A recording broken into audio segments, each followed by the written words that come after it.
നമസ്കാരമുണ്ട്. പുതിയ വീഡിയോ സ്വാഗതം. ഞാൻ സുരേഷ് മക്കൂട്. ഞാൻ നിൽക്കുന്നത് എൻ്റെ നാട്ടിലാണ്. എൻ്റെ നാടാണെന്ന് പറഞ്ഞാൽ കുന്നും മലയും കാട്ടരുവികളും ചെറിയ തോടുകളും നിറഞ്ഞൊരു നാടാണ്. ആ തോടിൻ്റെ രണ്ട് വശത്തും കൃഷിയിടങ്ങളും നമുക്ക് കാണാം. ആ കൃഷിയിലെ വെച്ച കാഴ്ചകളാണ് നിങ്ങൾക്ക് ഇന്ന് കാണിച്ചു തരുന്നത്. ഒന്ന് നേരെ വീഡിയോയിലേക്ക് പോകാം. അപ്പോൾ എൻ്റെ നാട്ടിലെ കൃഷികൾ എന്ന് പറഞ്ഞാൽ തെങ്ങ്, കവുങ്ങ്, കുരുമുളക്, വാഴ, റബ്ബർ എല്ലാ കൃഷിയും ചെയ്യുന്നുണ്ട്. അപ്പോൾ അതെല്ലാം ഒന്ന് കാണിച്ചു തരാം നമുക്ക്.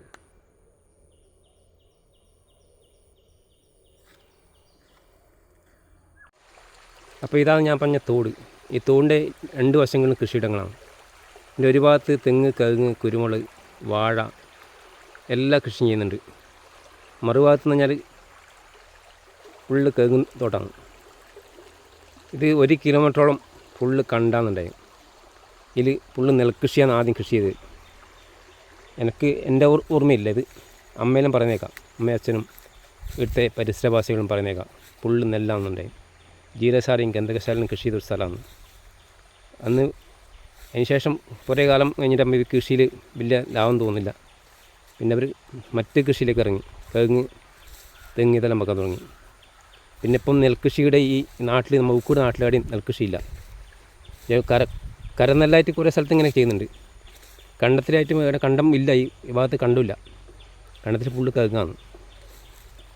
അവർക്ക് നെൽകൃഷി വലിയ ലാഭമില്ലാത്തതുകൊണ്ടായിരിക്കും ഫുള്ള് കവുങ്ങ് തന്നെ വെച്ചത്. ഇപ്പോൾ കവുങ്ങ് നല്ല ലാഭമുണ്ട്, എനിക്ക് നല്ല അടക്ക കിട്ടുന്നുണ്ട്. അപ്പോൾ ഇനി മറ്റു കൃഷിയിലും കാണിച്ചു ഞങ്ങൾക്ക്. ഇത് തെങ്ങും കവുങ്ങുള്ള സ്ഥലമാണ്. ഇതിൻ്റെ ഇടയിൽ ഓരോരു കൊന്നക്കാലം കാണാം. അത് ഒരു കാലത്ത് വാനിലക്കൃഷി ചെയ്ത സാധനം. അന്ന് വാനിലക്ക് 1000 രൂപ വരെ ഉണ്ടായി. അങ്ങനെ എല്ലാവരും വാനില പിടിപ്പിച്ചു. വാനില വരുമാനം എടുക്കാനാകുമ്പം വാനില വില കുറഞ്ഞു. അങ്ങനെ എല്ലാത്തിനും കുരുമുളകിൻ്റെ വള്ളി പിടിപ്പിച്ചു. അങ്ങനെ കുരുമുളക് എല്ലാത്തിനൊന്നുമില്ല, എല്ലാം കുറേ നശിച്ചു പോയി. അങ്ങനെ കാണുന്ന ഒരു കാഴ്ച നിൽക്കണം.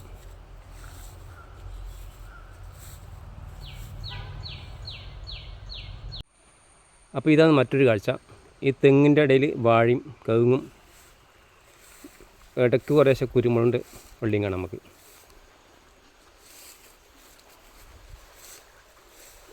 ഇനി കൃഷിക്കാവശ്യമായ വെള്ളം ഞാൻ തോടുന്നുണ്ട്. പിന്നെ ഇതിൽ കുളമുണ്ട്.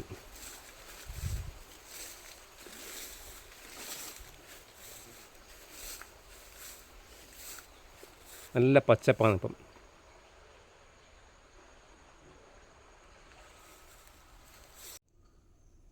പിന്നെ പന്നിശല്യം കൂടുതലാണ് കൃഷിയിടത്തിൽ. ഈ പ്രായത്തിലെ കവുങ്ങെല്ലാം പന്നി കടിച്ചെടുത്തതിൻ്റെ കാമ്പ് വെച്ച് തിന്നിട്ട് തീർക്കുകയാണ്. അങ്ങനത്തെ ഒരു കാഴ്ച ഞങ്ങൾക്ക് കാണിച്ചതാണ്.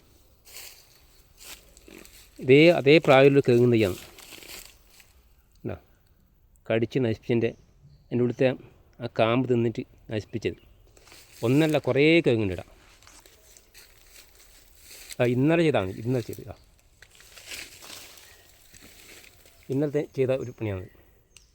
ഇങ്ങനെ ഒരുപാട് നാശങ്ങൾ പന്നിനെ കൊണ്ട് നമുക്കുണ്ട്. ഇപ്പം പന്നിക്ക് പണ്ട് തേങ്ങയും വല്ല വാഴയൊന്നുമല്ല, ഇപ്പം കവുങ്ങാണ് അധികം തിന്ന്. ഇതെല്ലാം 2 വർഷം പ്രായമായി കവുങ്ങാണ് നശിപ്പിച്ചത്. ഇനി നമുക്ക് വേറൊരു കാഴ്ച കാണാം. തെങ്ങിൻ്റെ ഇടയിൽ റബ്ബർ കൊണ്ടുവച്ചത്.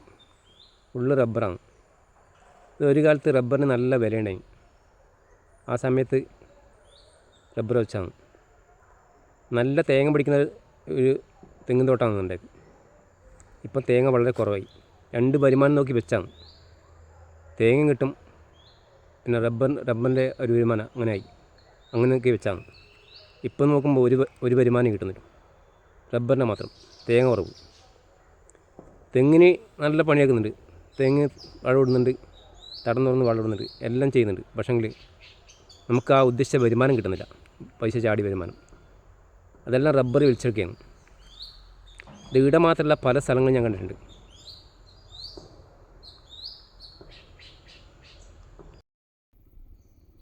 ഇതെൻ്റെ നാട്ടിലെ ചെറിയ കാഴ്ചയാണ്. ഞാൻ ഇങ്ങനത്തെ വീഡിയോ ആദ്യമായിട്ട് ചെയ്യുന്നത്. അപ്പോൾ എന്നെ ഒന്ന് സപ്പോർട്ട് ചെയ്യണേ. അപ്പോൾ എൻ്റെ വീഡിയോ ഇഷ്ടപ്പെട്ടാൽ ഒന്ന് സബ്സ്ക്രൈബ് ചെയ്യാനും ലൈക്ക് ചെയ്യാനും ഷെയർ ചെയ്യാനും നിങ്ങളെ വിലയേറിയ അഭിപ്രായങ്ങൾ കമൻറ്റ് ബോക്സിലൂടെ അറിയിക്കാനും മറക്കരുത്. നമുക്കിനി അടുത്ത വീഡിയോ കാണാം നമുക്ക്.